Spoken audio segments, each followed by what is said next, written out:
Good morning and namaste. In this video, we'll try to understand the various parts of the on-screen display window in QiPress.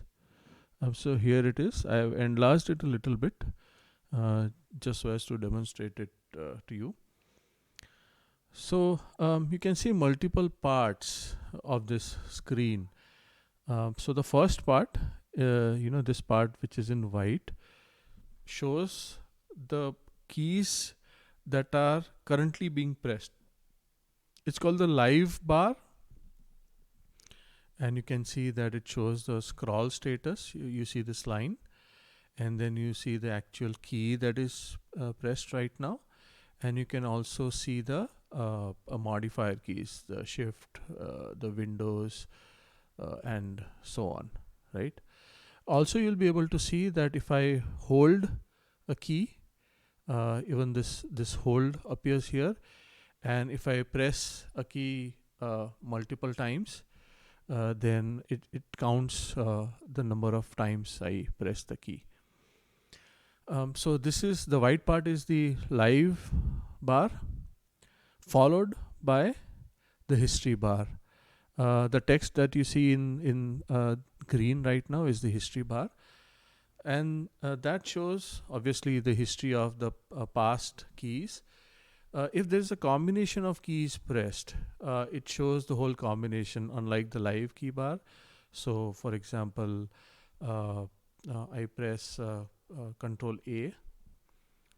So you see this shows the whole key, right? Or I press Control Shift A, and it shows the whole combination over here. The history can go all the way up to 4 previous ones, and you see that as I type in more keys, uh, the older keys roll down, and there is also a fade out period wherein the keys get removed from the history after a certain time period. This is also customizable. Now this is followed by the volume bar, which shows the current volume. Remember that in order to show the volume bar, the volume keys in the settings must be turned on in the key sets. Uh, this is followed by what is called the static text in QiPress, the one in yellow shown over here. So what this does is it's as the name suggests that it is a static text. This is useful when you want to show your company name or your contact details and so on. It always stays there. One more thing about the static text is that you can add more than one static text, and you can keep on rotating the text every minute or 2 minutes, or a customizable number of minutes. So as you can see right now, the text changed. This can be done in the settings of the static text. Uh, and the last line is on the left side. There's a timer bar.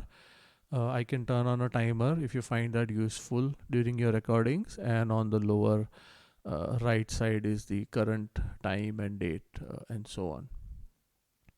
So I'll quickly go through those settings where you can find them. So I right click on the icon, tray icon, and then I go to settings.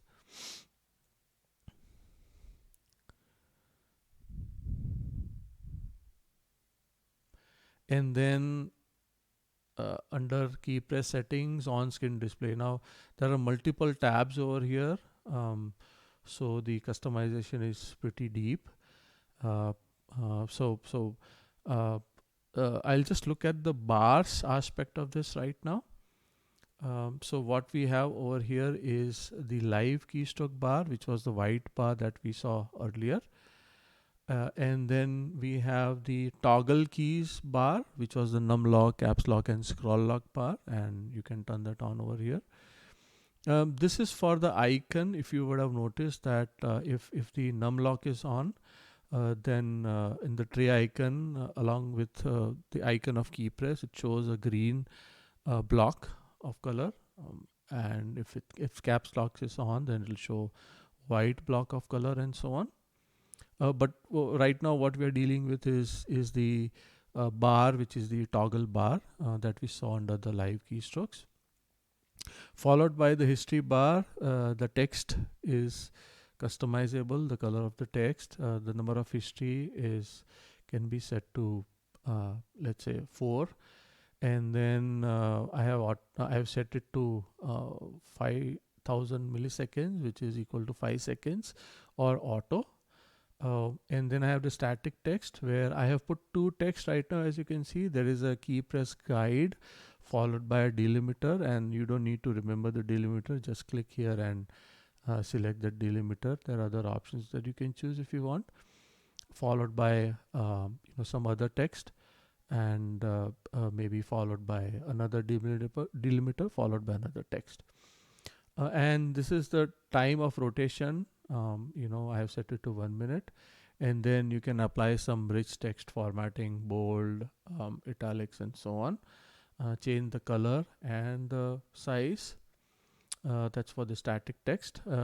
Each of these bars can be enabled or disabled by clicking these checkboxes. Timer bar, for the time being, I'm just going to turn it off. Clock bar, also I'm going to turn it off. There are various formats that you can use. Again, no need to remember any of this short forms. You just select it from here and proceed. And then there are more bars. There is a tooltip bar, which it's been a long time that I coded this. I don't use it much. You may try it out.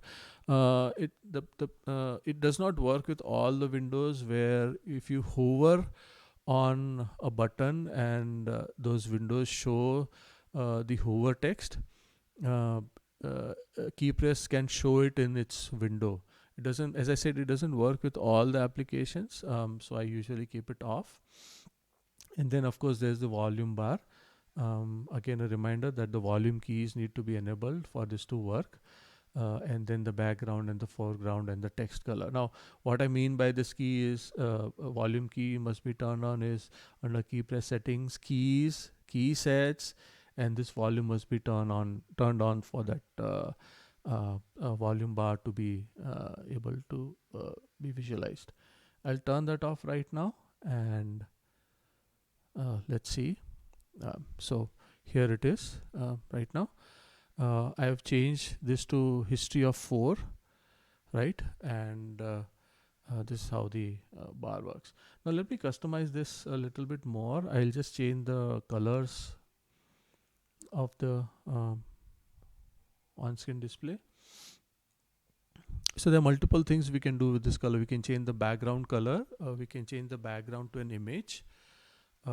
And we can change the colors of the individual bars as well. So let's start with this. Firstly, there's an opacity.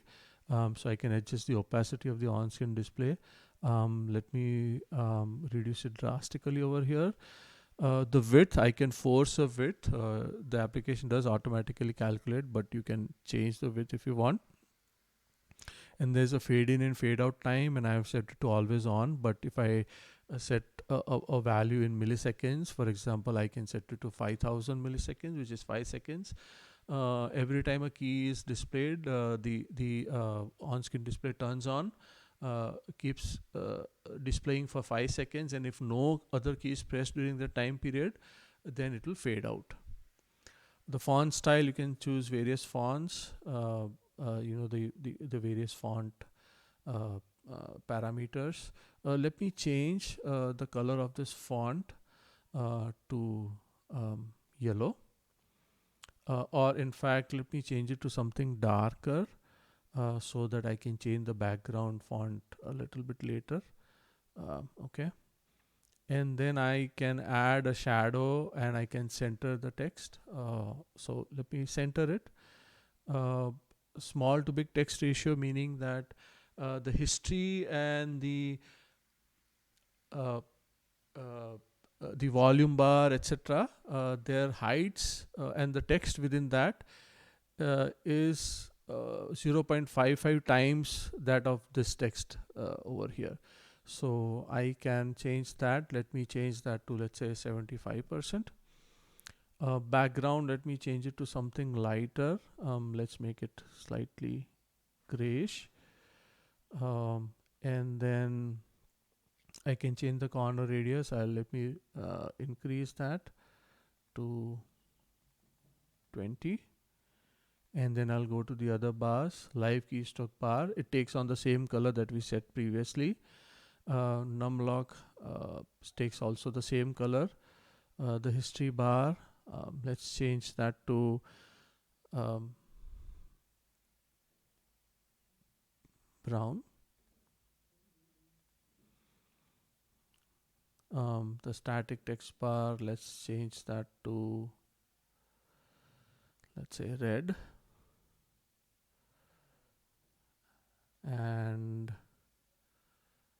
let me turn on the volume bar, change the background to white, and change the foreground to light green, and the text to green maybe. I don't think the color combination is so great, but we'll use it anyway. I can also turn off the count repeats. I'll keep that on for now. And I can change the position of this window, which I won't do right now. So let's see how it turns out to be. And here it is.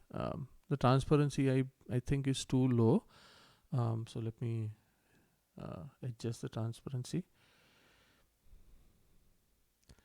and make it a little more opaque.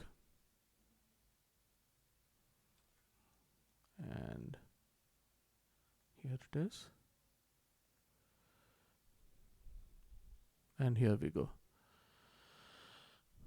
So these are the various settings that you can do with the on-screen display window so that it matches either your Windows theme or the background applications that you'll be using this on. For example, the dark theme of Adobe suite of products or any other product that you use. I hope you found this useful. I thank you very much for watching this video.